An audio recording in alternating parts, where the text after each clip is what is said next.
Okay, so got a couple quick things to get through here first.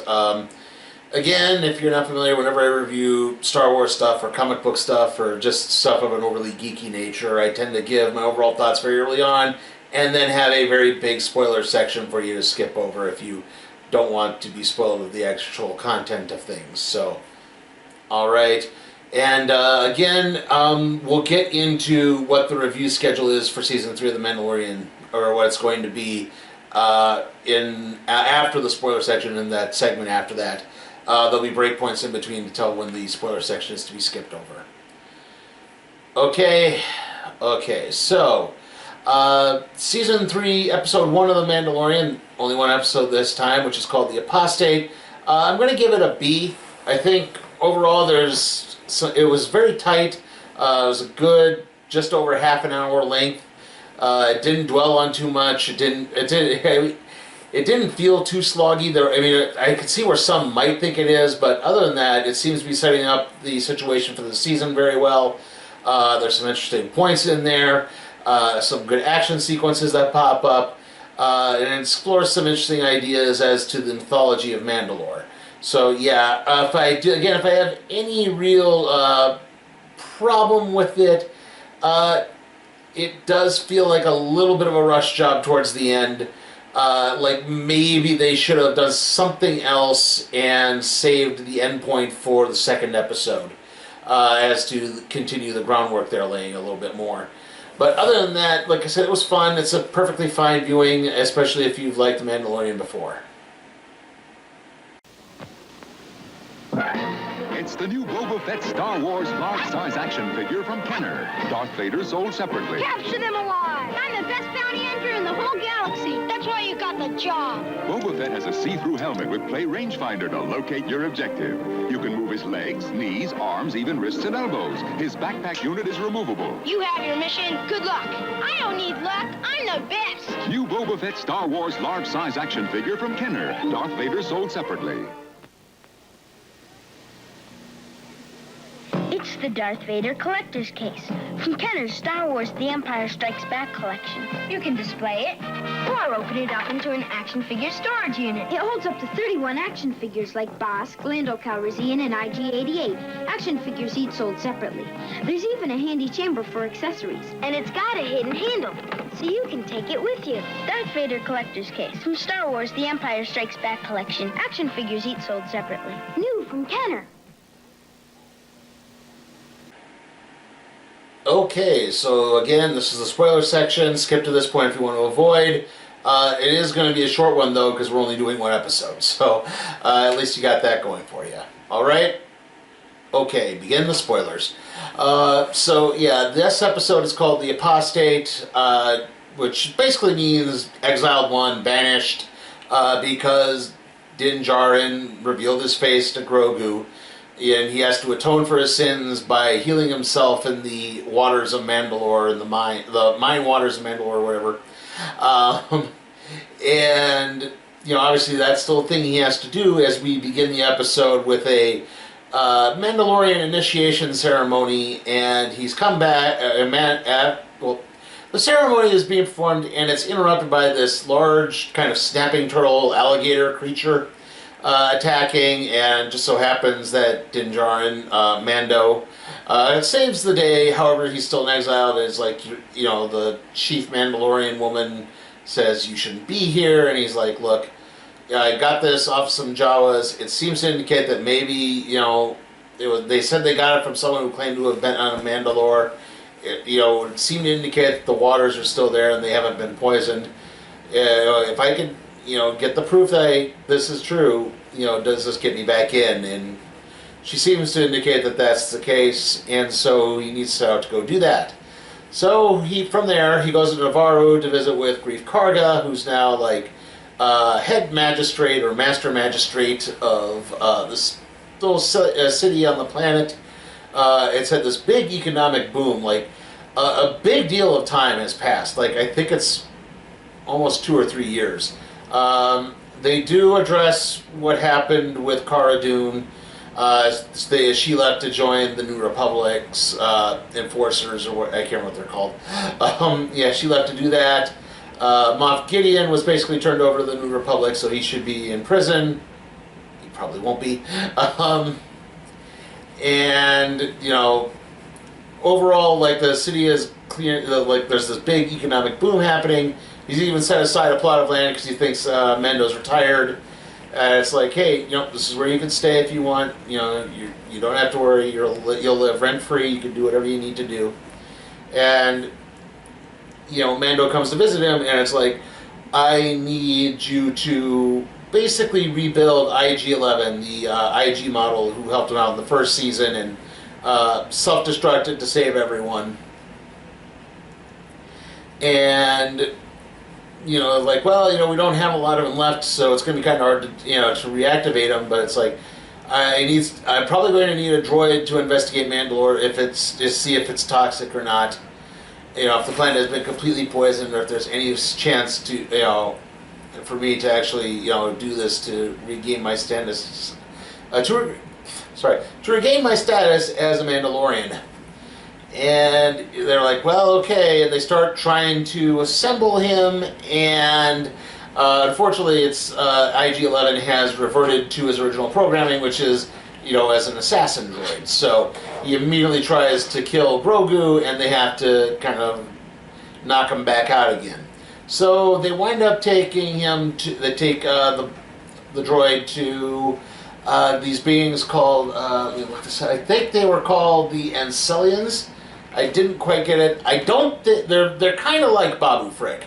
Babu Frick was a little more frog-like in his appearance, but if you remember, Babu Frick from Star Wars, the Rise of Skywalker, that's, yeah, like, one of the few things that was, like, genuinely liked in Rise of Skywalker was Babu Frick. And so, I don't think they were quite the same creatures. I think that, yeah, they were a little different, but very much in that vein. And they basically said, like, look, this droid's memory circuit is shot, you know, we could repair it, but we need certain parts for it that we don't have. And so Mando goes to, yeah, he's got to go get these parts now to get that fixed. As this happens, earlier in the episode, there was an incident between Grief Karga and some pirates who were like, hey, you know, we did things for you, you're supposed to, you know, house us and, you know, make this a safe haven for us, and we want to go drinking in this bar that we're not allowed to go into. It's like, well, that bar is now a school. You know, if you just come over with me, you know, like, he tries to offer them a peaceful thing. They don't want to. They, for some reason, just are insistent in drinking in this school. And finally, you know, Grief Karga shoots shoots the gun out of the leader's hand and then shoots the others down. And he says, look, you leave here, you're not welcome here anymore. And, you know, I'm giving you the chance to leave. But they then come back and attack Mando as he's leaving, and they ask to lead chase into an asteroid belt that leads them directly to their captain's ship. Their captain is named, let's see, it's Gorgon Shard. He looks like Mossman for the Masters of the Universe line, if you remember that action figure. But yeah, and it looks like they're going to be, Mando's going to be taken prisoner, but then he just jumps into hyperspace just around the ship to leave. Mando still has his Naboo starfighter-like ship now, with the little compartment for Grogu to sit in. And this is where we get to the kind of the extra scene. I think that kind of brought the episode down just a little bit in my book. Because it's like, maybe you could have moved this to the second episode, and I think it would have been a little bit better. But he winds up going to the planet of Calamara, which is in the Mandalorian system, which is where Bo-Katan is living in her Mandalorian castle. And he's like, hey, so he wants to build forces to investigate Mandalore and see if this is true. Which is like, well, I don't have any forces because I was supposed to get the Darksaber, and now you have it. So now they'll only follow you. So it's like, that's the other kind of modus operandi for the season. He's got to get this part to assemble IG-80, or IG.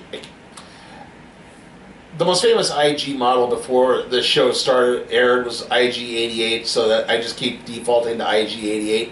It's IG-11. So he's got to get IG-11's memory working again to do this. And he's obviously got to assemble a group to explore Mandalore and see if it has truly been plundered of everything. also, she says, look, the waters of the mines will not heal you. That's, superstitious mumbo jumbo. There's too many, devoted to the religion rather than just, the idea of just being warriors of honor. We don't need this faith and to not show our faces and everything. But, she says, look, if you need these waters so bad, this is where they're located, underneath the Civic Center in the Grand Hall or something like that. And he says, thank you, and leaves, and that's kind of how the episode ends. Like I said, episode ending was a little bit of a clink. I think maybe you could have moved that and put that at the beginning of episode 2, and it would have worked a lot better than putting it at the end of episode 1. So, yeah, that's kind of why I downgraded it to a B. I just thought the ending of the episode was a little bit of a, ooh, yeah, went a little too far, I think, and maybe you could have just done something else instead. We gotta knock out the command post. Come on! From Kenner's Star Wars, The Empire Strikes Back collection, Imperial attack base that you put together. Stormtroopers behind that gun. Chewbacca, Han, Solo, and Imperial Stormtrooper action figures each sold separately. You can press the ice levers to pretend the mine explodes. You okay? Yeah! And make the bridge fall. That was close. Command post in sight. Fire! Nice job! Imperial attack base from Star Wars, The Empire Strikes Back collection. Action figures each sold separately. From Kenner. Activate meditation chamber. From Kenner's Star Wars, The Empire Strikes Back collection, Darth Vader's Star Destroyer that you put together. Batteries not included. Darth Vader's stronger now. He's got Luke. Luke Skywalker. Action figures each sold separately. You can slide the viewing screen, turn Darth on the command bridge, and make Luke escape through the hidden hatch. Test the laser cannon. We gotta find Luke. Come on. Darth Vader's Star Destroyer from Star Wars, The Empire Strikes Back collection. Action figures each sold separately. From Kenner. Okay, so this is what the review schedule is going to be for The Mandalorian Season 3. To the best reporting I could turn up, this season is 8 episodes long. We just had the first. So what I'm going to do is we're going to do episodes 2 and 3, then 4 and 5, and then we're going to do the last 3 as one final video. That way it's just a nice 4 parts, and it's kind of easy to keep track of things. I'm not having to do one episode for the finale and give my overall thoughts on the series. It'll be easier that way. So yes, so we'll be back in 2 weeks to cover those 2 episodes, and then we'll take 2 more weeks and so forth. I don't know what the schedule is going to be for Obi-Wan Season 3 because that's coming right on the heels of this, but we'll cross that bridge when we get to it. Other than that, the next review is the next video after that is, after this one is, believe it is going to be the random trade review on, and I just read it too, like I'm almost, Wolverine and Nick Fury, the Scorpio connection. That's it, the Scorpio connection. Yeah, like I said, okay, I'm just on my initial read-through of that.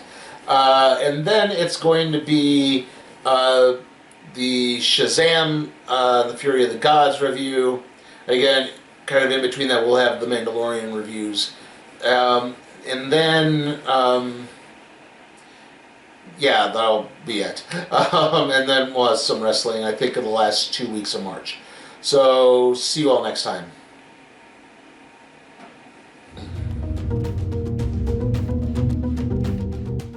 Hey guys, remember you can request a movie or a television series for me to review at my Patreon at patreon.com/CPTime for Cat Productions. Also, remember to like the video, comment, share, subscribe, and ring that notification bell so that you can be alerted to further videos.